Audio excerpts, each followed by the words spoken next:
At the center of any truly great strategy, we find a pure crystalline core. The business schools call this core strategic intent, but it can go by other names: vision, direction, big idea, dream, North Star, Holy Grail, El Dorado. Without this vibrant core of strategic intent, you have no strategy. You have only aimless technique, perhaps a catchy slogan like, "When the going gets tough, the tough get going." Now, strategic intent animates any great adventure, whether accompanied by practical strategy or not.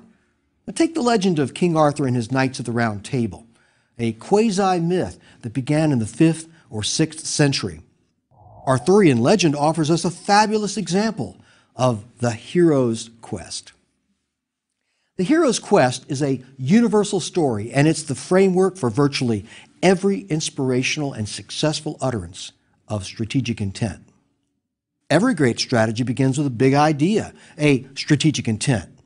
And strategic intent is the articulation of a powerful, achievable, and motivating stretch goal. No strategy can succeed without it. In fact, no plan can be considered a legitimate strategy without a powerful vision or an intent. Historical figures as disparate as King Arthur, Napoleon, Vince Lombardi, Bismarck, Woodrow Wilson, and Martin Luther King have articulated powerful strategic visions. Strategic intent at the core of any plan is a great idea. Without it, you have only a menu of tactical actions. Without strategic intent, strategy is an engine without fuel. Worse, it's a picture of an engine without fuel, which is the unfortunate reality of many so-called strategies. Slogans, procedures, techniques, tactics to give an appearance of strategy, great sound and fury, but nothing at the core. Now, this lecture is about the nexus between strategy and strategic vision. Let's begin with a clear notion of what constitutes strategic intent. And this particular formulation comes to us from business. In a classic work from 1989, two influential scholars coined the term and related their concept of strategic intent in the Harvard Business Review. Gary Hamel and the late C.K. Prahalad have been two of the most influential business thinkers of the last 50 years. And together, they created the concept of core competency in business analysis.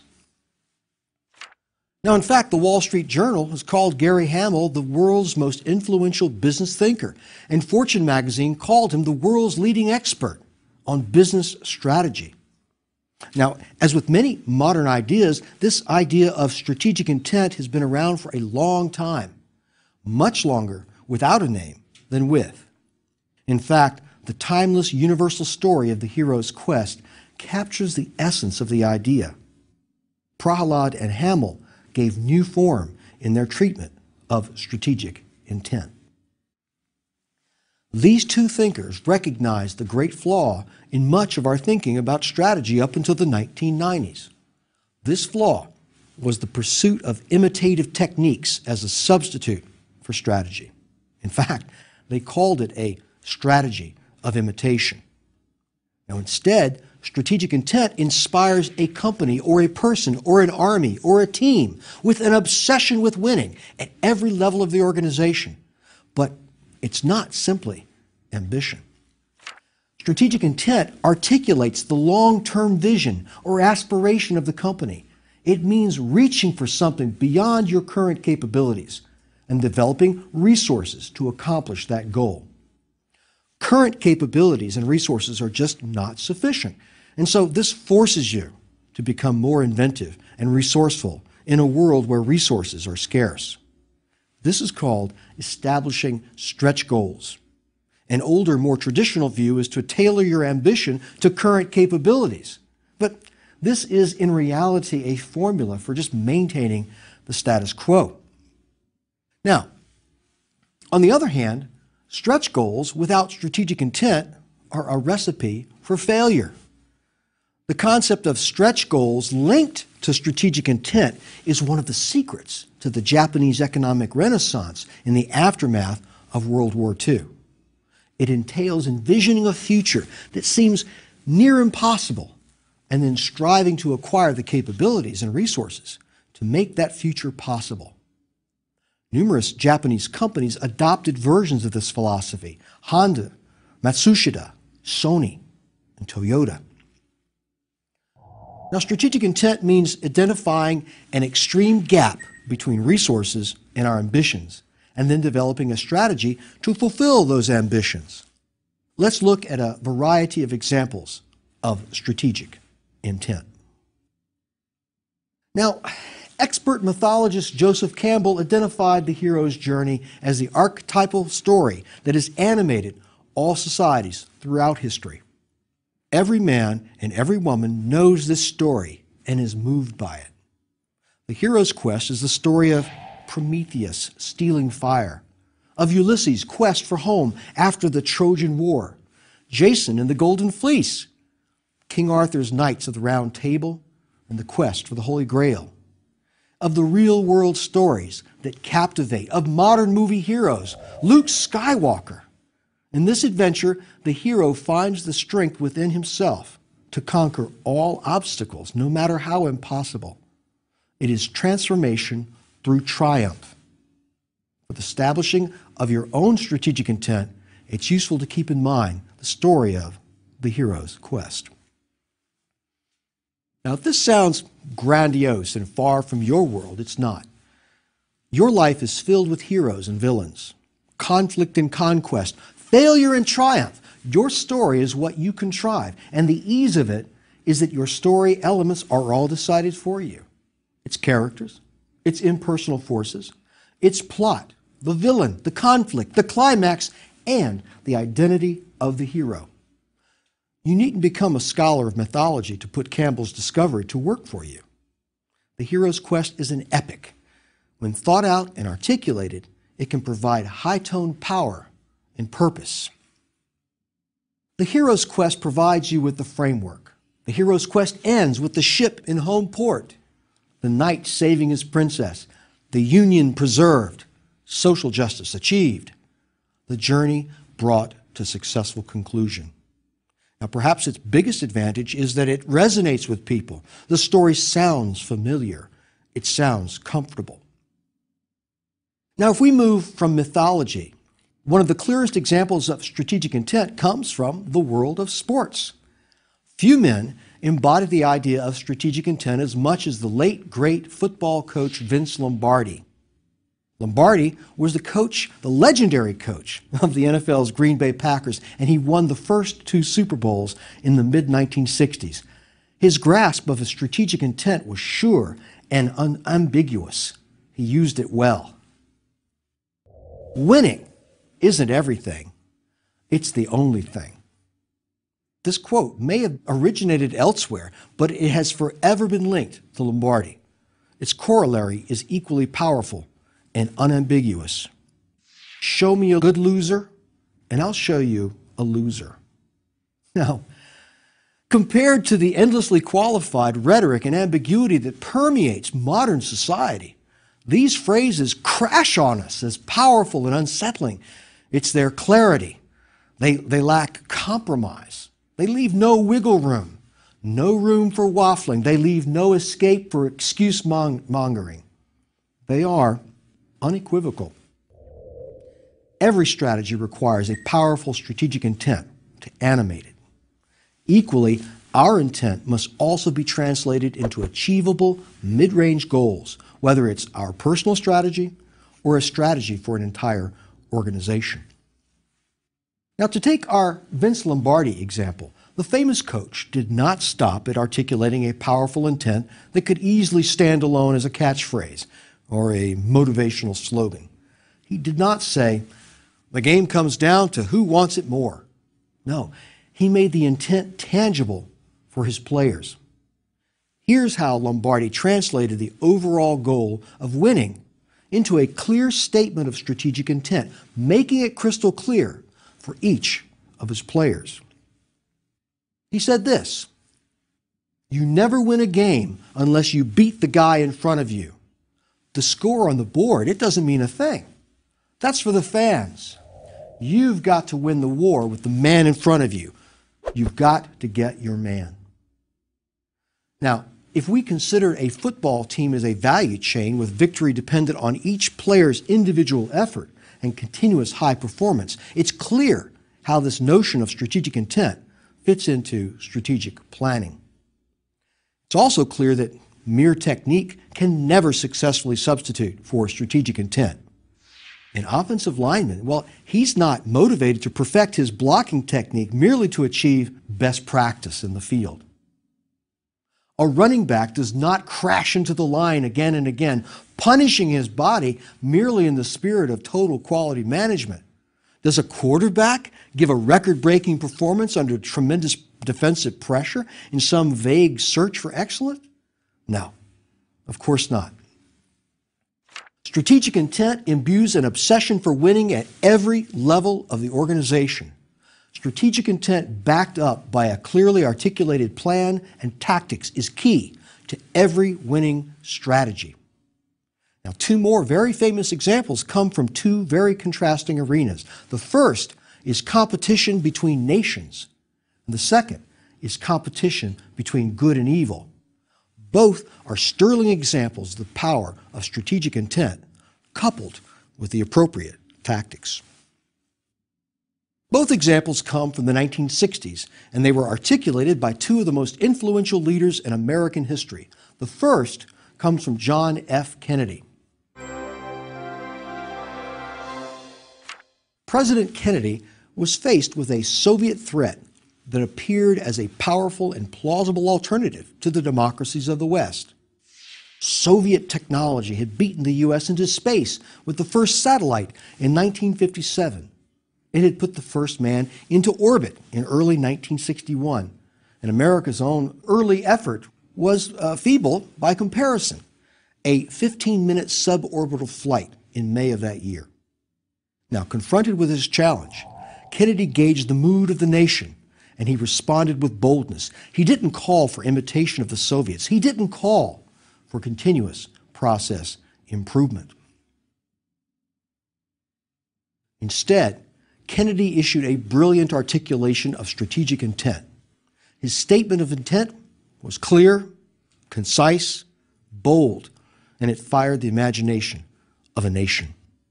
We choose to go to the moon in this decade and do the other things, not because they are easy, but because they are hard. Because that goal will serve to organize and measure the best of our energies and skills. Because that challenge is one that we're willing to accept, one we are unwilling to postpone, and one we intend to win. NASA responded brilliantly with the Saturn V booster and Project Apollo, and a host of new technological advances throughout the 1960s that achieved Kennedy's goal less than 10 years later, on July 20th, 1969, when astronaut Neil Armstrong set foot on the moon. And Kennedy already had a strategy for achieving his strategic vision even before he made the speech. He had already asked his advisor, how can we beat the Russians in space? And scientist Wernher von Braun had already sent a memo arguing that the Soviets would be difficult to beat in the short term, but that the wealthy U.S. could leap ahead to invest in rocket technology the Soviet Union didn't yet have. Kennedy's strategic intent was grand, but it was grounded in a realistic strategy. Now, strategic intent can animate nations to great technological achievements, as we may see again in the space race between China and India. It can also animate people to overturn social injustice, even against overwhelming odds. Martin Luther King exemplifies the melding of a powerful strategic intent and vision with a perfectly executed strategy. He marshaled the forces of an entire nation with a vision of social justice embodied in his dream, and he crafted a strategy whereby every single person could execute this strategy as a significant player, the strategy of nonviolent civil disobedience. Now, this spirit of nonviolence inspired King to fire a generation of men and women in a quest for social justice. In front of 200,000 listeners, King articulated his powerful vision in his famous "I Have a Dream" speech in Washington, D.C. on August 28, 1963, during the March on Washington for Jobs and Freedom. U.S. Congressional Representative John Lewis, who also spoke that day, said that Martin Luther King had the power, the ability, and the capacity to transform those steps on the Lincoln Memorial into a modern-day pulpit that will forever be recognized. By speaking the way he did, he educated, he inspired, he informed not just the people there, but people throughout America and unborn generations.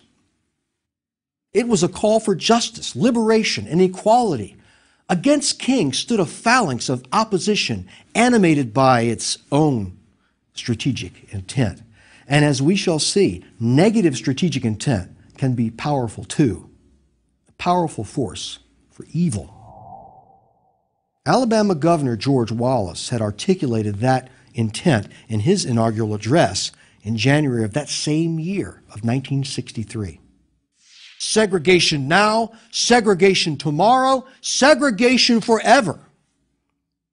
It was little more than a call for the status quo to keep a portion of the U.S. population in subservient status. This clear articulation of intent was enough to turn many against the segregationists, particularly when their brutal attacks and corrupt legal system were exposed. This was hardly the heady stuff of inspiration. Now, King wrote a groundswell of slowly increasing popular support as the evils of segregation were revealed because of his movement's successful tactics that resulted, ultimately, in the Civil Rights Act of 1964, among other successes. Dr. King did not hail nonviolence as the implementation of a new management technique, nor did he articulate a catchy slogan and then sit back, hoping for something good to happen. He succeeded with clear and powerful strategic intent against a corrupt and racist system equipped with every advantage. Dr. King brought nothing more than his strategic intent and a powerful strategy. It exemplifies what we call these days in business stretch goals, animated by strategic intent. Now let's consider another example from international politics. For 40 years after the end of World War II, the United States engaged in a worldwide competition with its main rival, the Soviet Union. This was called the Cold War, and it began in the period after World War II. It was an ideological struggle between democracy and communism. In the words of Winston Churchill, an iron curtain had descended between East and West. Well, the U.S. pursued a single coherent foreign policy for all of those years, inspired by a core strategic intent. That policy had as its touchstone a strategic intent inspired by American diplomat George Kennan. In the immediate post-war World War II world, the Soviet Union emerged as a threat to the democracies of Western Europe and to the stability of the entire system of states. The Western response, well, it was erratic and reactive, incoherent. It wasn't clear what Soviet intent was or how to respond in a way that could avert nuclear disaster. Until 1946. It was then that diplomat George Kennan sent his famous classified X telegram from the U.S. Embassy inside the Soviet Union, and it was later published in Foreign Affairs magazine. In July of 1947, the telegram was published in Foreign Affairs as "The Sources of Soviet Conduct." And the logic behind the analysis was that the Soviet leadership was impervious to reason, but was highly sensitive to the logic of force. The reasonable extension of this assumption was that the U.S. ought to meet Soviet power with American power. Where actual power was not used, the Soviets should face American will and American resolve. The proper response then of the United States was to contain Soviet expansionist schemes by meeting the Soviet challenge wherever it arose worldwide. At the core of this was the strategic intent of containment, and this became the foundation of American foreign policy for the next 40 years. Containment served as a succinct and clear articulation of U.S. strategic intent. There was no sloganeering to be number one in the field. In fact, the United States was a reluctant leader. But the U.S. eventually triumphed as first Eastern Europe was liberated from communist oppression in 1989, followed by the collapse of the Soviet Union in 1991. From the earliest 21st century, we have a superb textbook example of the power of strategic intent from India's largest multinational conglomerate under the leadership of a visionary Indian businessman, Ratan Tata. Ratan Tata is the chairman of the Tata Group, and he established a clear strategic intent for his automotive company in 2003. He envisioned a 4-passenger vehicle meeting minimum safety and emission standards that the average Indian could afford. But it was to be much, much more than simply another cheap automobile. Tata articulated a strategic intent that no other person in his company believed possible at the time. He insisted that it was to be the world's cheapest automobile, the people's car, and it would cost no more than 1 lakh, at the time, $2,000. His engineers balked at this, but Tata would not budge, and he insisted on the price and a brutal timetable.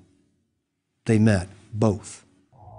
The result was the unveiling of the Tata Nano in early 2008, a tiny, inexpensive 4-passenger automobile designed and built in India, and the end product of an incredible focus and vision of one man, Ratan Tata. Tata said that today we indeed have a people's car which is affordable and yet built to meet safety requirements and emission norms, to be fuel efficient and low on emissions, said Tata at the launch. But the Nano did much more than provide inexpensive transportation for the poorest Indians.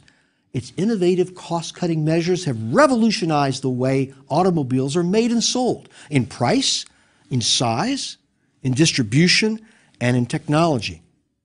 Cost-cutting engineering secrets include a hollowed-out steering wheel shaft, a trunk with space for a briefcase, and a rear-mounted engine with the power akin to a high-end riding lawnmower. Tata uses lighter steel, uses a smaller engine, and has negotiated longer-term sourcing agreements with parts suppliers. Now, all told, the development of the Nano may have created an entirely new management revolution akin to that of the Japanese Kanban cards, just-in-time processes, and Kaizen, or continuous improvement. In honor of the founder of modern India, you might call it Gandhian engineering, which fuses unconventional ways of thinking with a frugality born of scarcity. One parts supplier characterized it as Tata just throwing out everything the auto industry had thought about cost structures in the past and taking out a clean sheet of paper and asking, what's possible? Now, as they built Tata's new car, the guiding philosophy was this: asking the question, do we really need that? Powerful strategic intent makes such questioning not only permissible, but necessary. Now, we've looked at powerful and successful examples of strategic intent. When strategic intent is absent, however, a company can lose its focus and it can drift. And in a crisis, a company with no strategic intent, well, it can collapse. Let's turn to what happens when, in business, a company refuses to articulate a powerful vision, when it refuses to state its strategic intent. Digital Equipment Corporation is an example of a company that refused to make the hard choices necessary for coherent strategy, and it found itself paralyzed, unable to even articulate a coherent strategic intent. In 1992, the company was faced with the necessity of charting its strategic direction in what was a chaotic electronics industry. The company could not decide on one of 3 directions advocated by passionate adherents within the senior leadership, whether to manufacture chips or to offer customers consulting solutions, or finally to build computers. So the company compromised. The company issued this statement. Digital Equipment Corporation is committed to providing high-quality products and services and being a leader in data processing.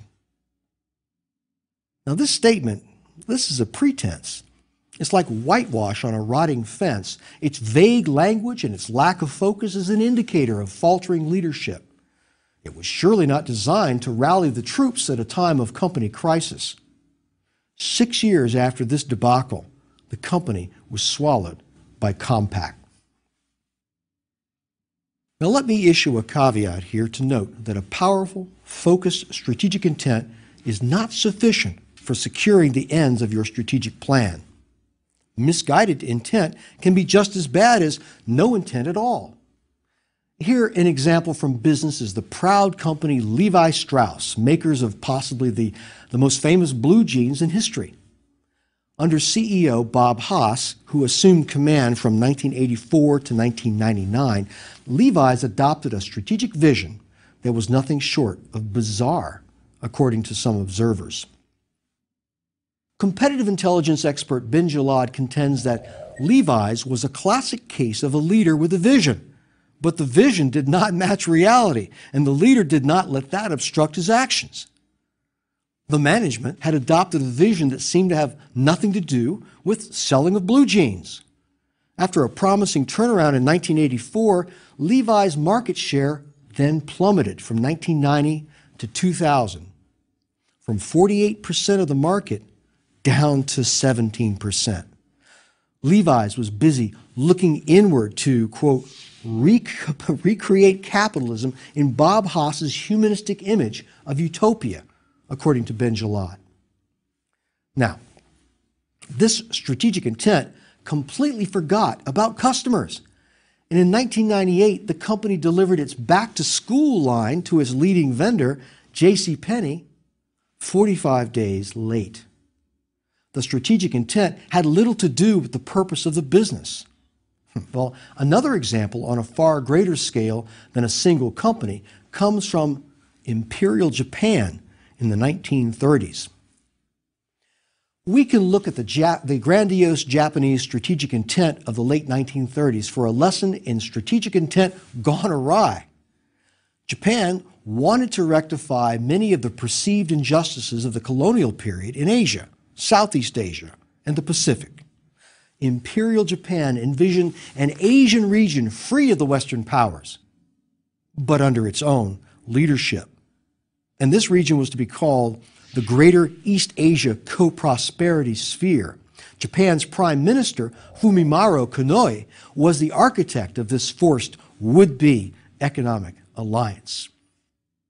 This alliance was purported to be a new international order that sought a euphemistic co-prosperity for countries throughout Asia. This, of course, was really a front for Japanese imperialist ambitions, and it led to the establishment of puppet regimes in every place the Japanese were ascendant. But every student of history knows now that Japan overreached. It did not have the capabilities to match its ambitions, and while its strategy worked for a time, in the long run, it was not tenable.